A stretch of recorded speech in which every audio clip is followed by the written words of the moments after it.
So we're going to have another kind of fireside chat-like experience. I'm going to get Erik and Paul to come up and join me.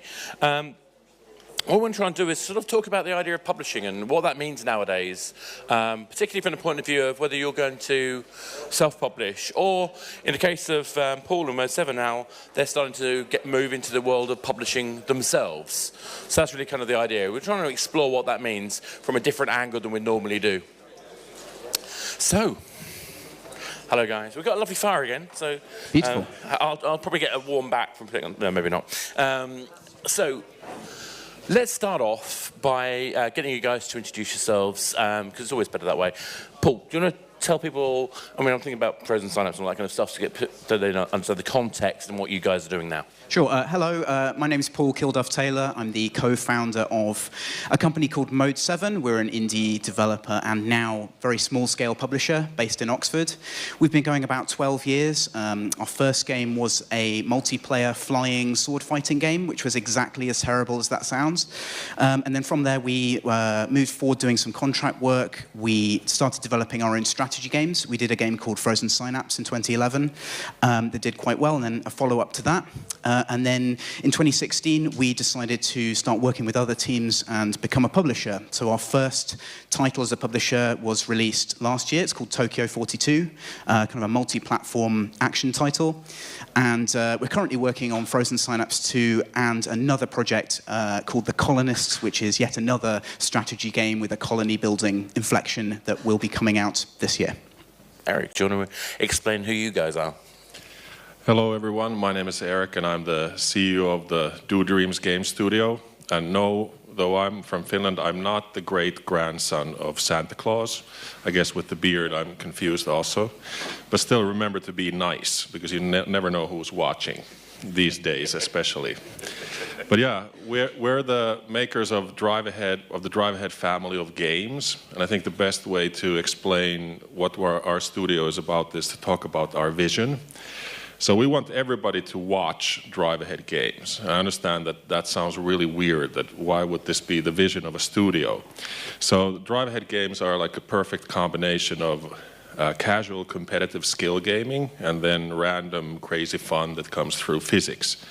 So it's something that you can be really proud of as an achievement, and then when you watch them, we find that people who don't play the game enjoy them. It's like America's funniest home videos for games.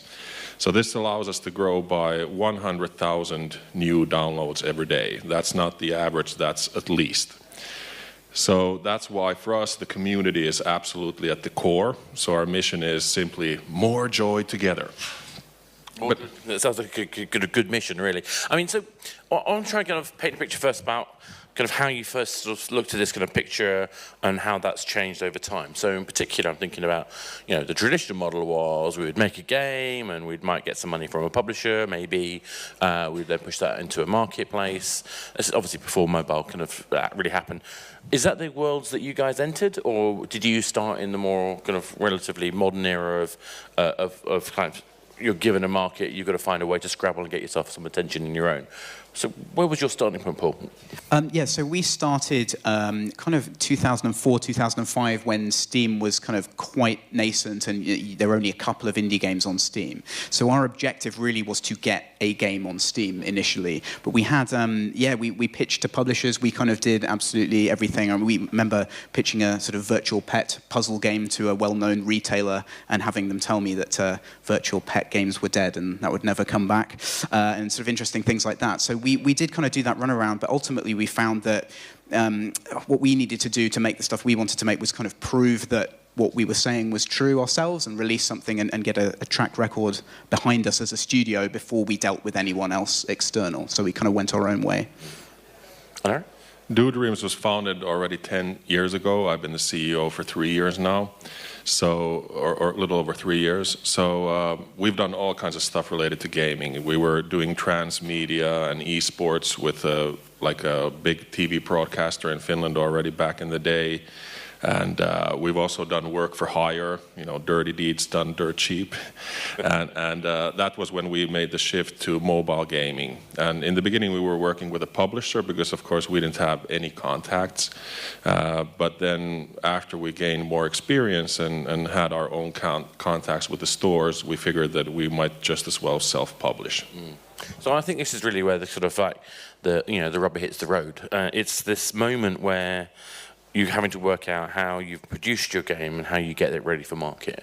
What are the particular skill sets that you've learned from that point of view? Production's done, getting this out to market. What's the sort of core lessons you learn? Is it a completely different skill set, or is it something which is just an evolution of what you'd know anyway? I think it definitely is a different skill set, because when you're creating something yourself, you're trying to find that intersection between things you want to make, things that you want to have made, and things you can make. And that's quite an introverted process. But getting the game out there and marketing a game is about communicating. It's about looking at your vision and what you've done, and then thinking about how can I communicate that to another person? What are they going to say back to me, and how can I respond to that? So all through our development, we've always been kind of looking at the design of a game, and then thinking about how people are going to react, judging their reactions, and then trying to incorporate, some of that back into our design. Similarly with press and with other partners, it's about trying to really open a dialogue with them as soon as possible. If you put things in your game that are going to start conversations, that are going to intrigue people, that's going to work across everything from the people playing your game all the way through to journalists and potential publishers. Sorry, do you see the same experience? As a differences, as a blends? So yeah, I'm a business guy. I get excited about stuff like product market fit, and what I had to learn also was how to communicate this in human language, not only to my team but to the players. So what is product market fit? It's finding some niche, some underserved market. So similar to the previous talk, we had this prototyping stage after we launched one big mobile game that didn't perform very well. So we realized that we just need to learn from the market. So the team can do any game they want, just as long as it takes a couple of weeks or let's say months to go from idea to live game. And this allowed us to learn, and then we discovered that there's this underserved niche in local multiplayer games, that games you play together with your friend on the one and same device. And I'd pitch it so that, like I said, that parents don't like it when their kids are glued to these devices during family time, and when you hang out with your buddies, there aren't that many games you can play together. And I noticed that when I was using this pitch, then everybody's eyes light up, like the store partners, media, and it's a really good story for the players. So that's, I think, like the local multiplayer was the reason why we got featured and why people downloaded. And that's an area which has traditionally been popular, but actually not been very good at being monetized. Yeah, so for us, the rewarded video has worked very, very well with local multiplayer games. And from a business perspective, of course, we knew from day one that we want to make online PvP. That's like the world championship level, stuff in gaming. But I rather develop those features with cash flow than work on something in secret for a year and then you go live and fingers crossed, you're hoping that it will be a successful. If it's not, then you might be bankrupt. So it seems to me that there's a kind of different flow, a different dynamic to the way I think you're describing working, maybe the sort of more traditional kind of publishing kind of route. The whole process of being able to identify and satisfy consumer needs, which, by the way, was the first thing I was ever taught in my marketing diploma. This idea of being able to actually go market first, that the game comes out of that and that you test against that flow seems to be very suitable in terms of a self-contained, self-publishing organization. But when you're dealing with a team that maybe doesn't have those kind of marketing skills that you were talking about earlier, or maybe the different mindset, how do you kind of deal with that as in kind of with this wider role, this publishing kind of aspect? Well, I think, the process that you're describing of identifying, essentially a niche and then serving that niche, I think you don't necessarily have to have a lot of complicated marketing data to do that. It can be as simple as, we found this group of players that we know that really like this for this reason. It's if you're sort of moving from that older product idea to the idea of customer value, if you're going to kind of use those type of terms, customer value is about about the experience that someone's having, and can they get it elsewhere? How easy is it for them to get the experience? What's the convenience for them? And I think a really good developer, even if they're quite new and inexperienced, will have some idea of that. It's a conception of what is their own creative vision, but in tandem with how is a person going to play this game. You see so much sort of just thrown away comments of, oh, this genre is popular, or this thing is popular, and that's far too broad. It needs to be, what is a person going to get out of my game specifically? That's what a funder or a publisher wants to hear about, in addition to your vision and your story as a developer. I think it's a really interesting area to kind of explore, because if you think about the kind of old traditional console kind of model, you would have people, like you say, who were looking at a balanced portfolio, they were looking to be able to find a game to fill a genre, they'd be looking, or maybe not even a genre, maybe a kind of sort of playing style, a first-person shooter type thing, or whatever, or I want a game like Uncharted, or something like that, and they'd be looking for a developer who could fill that hole first. So the developer wouldn't be doing that kind of thinking about where the market fit was. The traditional publisher's role was to find out where that hole was, and then put a developer into it, nurture them through to production, and then release it. So when we started talking 3 or 4 years ago, we were talking about publishing being dead. Is that really just a symptom of the fact that we actually have much more control over access to information, and therefore we should and can do that ourselves as developers? Is that kind of what's going on?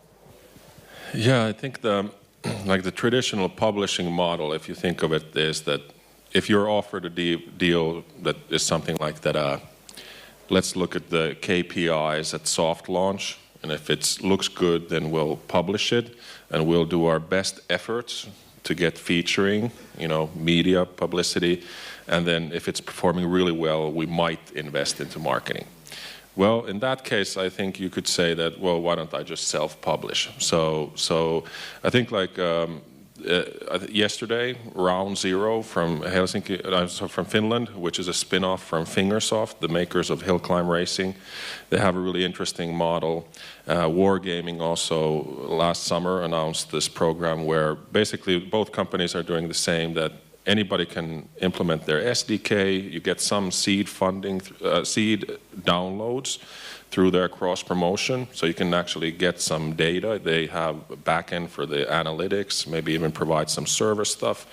I think that kind of approach is going to kill traditional publishing. Yeah, and just to give you an idea also from a kind of PC, smaller indie perspective, I am a partner in Indie Fund as well as my work with Mode 7, so we're a group of independent developers who, it's just solely financial support for games that are in development. And one of the projects we funded was a strategy game called Armello, which is a fantastic, beautiful game on PC, almost has sort of Studio Ghibli type artwork. And they actually approached us with data, with stuff that they'd had from early access and their beta, with user numbers, with retention data, and they had a plan, a whole roadmap through to the end of development, and they just needed top-up funding. And that was definitely the easiest investment I've ever made. It was a really instantaneous decision, because it was so clear that this game was working. So even if you're not from this background where you're considering something on the scale of a wargaming type title, you can actually do that. You can put something out, you can get data, collect meaningful analytics, and then use that to approach a publisher if you want a really easy funding. I think it's really important, because I think that's the whole point here, is that we talk a lot about mobile because it's pocket gamer, etc.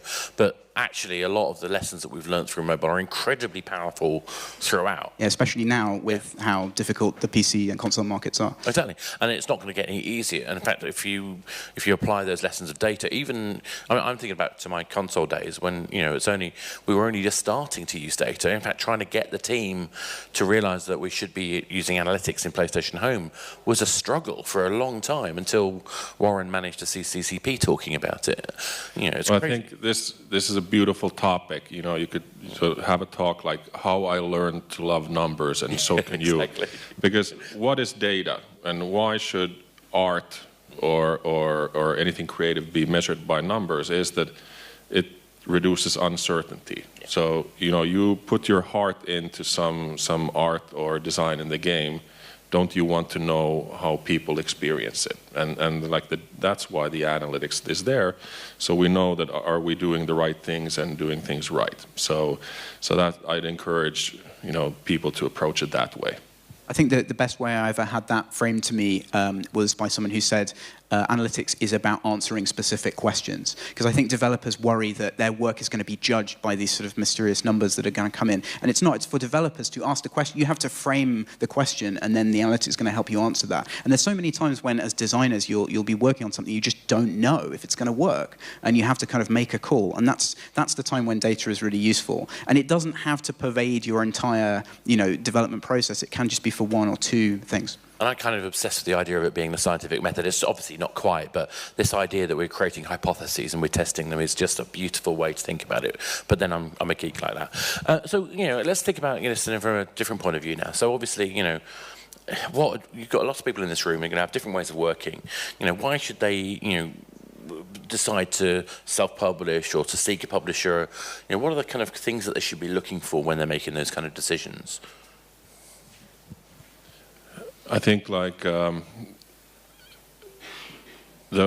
I was teaching Introduction to Marketing at Aalto University, I always said that one of the topics was this channel creates demand. Yes. And especially in mobile gaming, it's very true. So, you have two customers. You have the end user, the player, and then your channel partner is your customer. So as CEO, my number one job is to sell drive-ahead games to the channels and make sure we get their support continuously with new releases and the updates. So I guess it's you need to ask yourself that, will I grow faster with a partner? So I would be happy to work with a publisher for drive-ahead games if I feel that they will help us grow faster and develop faster and make drive-ahead games bigger than we can do alone. And that's what we evaluate when we have discussions with people. If you don't have these contacts, then it would be best to work with a publisher. You go to the local Tesco here. It's not coincidence how the items are placed in the shelf. So the products and the producers that have the best relationship with the store and can bring highest revenue get the best spots on the shelves. Normally just below eyesight. I think if you're considering going for a publisher, then look at the publisher, look at what they've done. Their work will be out there, the marketing they've done, the type of games they've released, their relationship with the platform holders. It will all be visible, and you can check them out as much as they're checking you out. And if you see that and think, I could never do any of those things, then it might be worth considering. If you want to learn and develop the skills yourself, or maybe you come from a marketing background already, or maybe you just have the desire to do it yourself, then do that. There's no pressure to seek out a publisher in this day and age. There are other funding means. There's organizations like UK Games Fund in this country. There's a huge variety of ways you can get something done. So don't just look for a publisher by default. Make a clear decision. And that will help you pitch them. If you're going to a publisher and saying, you can add this, that, and the other, and this is why we've chosen you, that's always much more compelling. Further comment is that I think you need to decide that, do you want to be an indie and you're making games as a hobby, or do you want it to be a business? So for example, with drive-ahead games, there's a new update every 3 weeks, regardless if we feel like it, if somebody is having a divorce, as we heard from previous speakers, or whatever is happening in the world, there's always an update, and we commit to that. And I sometimes see indies who say that, I'd love to have a publisher or somebody who would help with the business side, and then we can focus only on the game. And that's fine if it's a hobby, and you get your income from something else. But if you want it to be a business, that everybody who is in the company will make their living, pay their apartment and make sure that their children have food and everything like that, then it has to be a business. And then everybody has to be interested on the performance of the game. Nobody has the luxury to say that I'm a creative person and I'm not concerned with this financial side of the games. Yeah, that's right. We're also lucky enough to be in an industry that currently can sustain lots of different sizes and shapes and types of businesses. So it doesn't have to be a binary decision between I want to work this way and be this size and make this sort of revenue, versus it's just something I do in my spare time. You can actually define that for yourself. Especially when you're starting a business, it is important to have that in mind. I think a lot of people just barrel into game development and say we want to make games, we want to do this, that, and the other. But actually thinking about long term, what kind of level do you actually want to to be at, and planning for that, really important. Yeah, and of course, you know, obviously marketing people are magic, and they have this weird kind of thing that nobody else can understand. No, that's not true. The point is, for me, that like Paul and like Erik has said, the reality is that there are so many variations of what a publisher means now, and that's a huge step forward. There's so many sources of funding that are not publishers, and that's a huge step forward. But understanding what the right fit is for you, understanding what role you want to take in this marketplace, is going to come down to your experience and your skill set and your understanding and your willingness to fail. Because you will. It's okay. That's how we learn. Thank you very much. Thank you.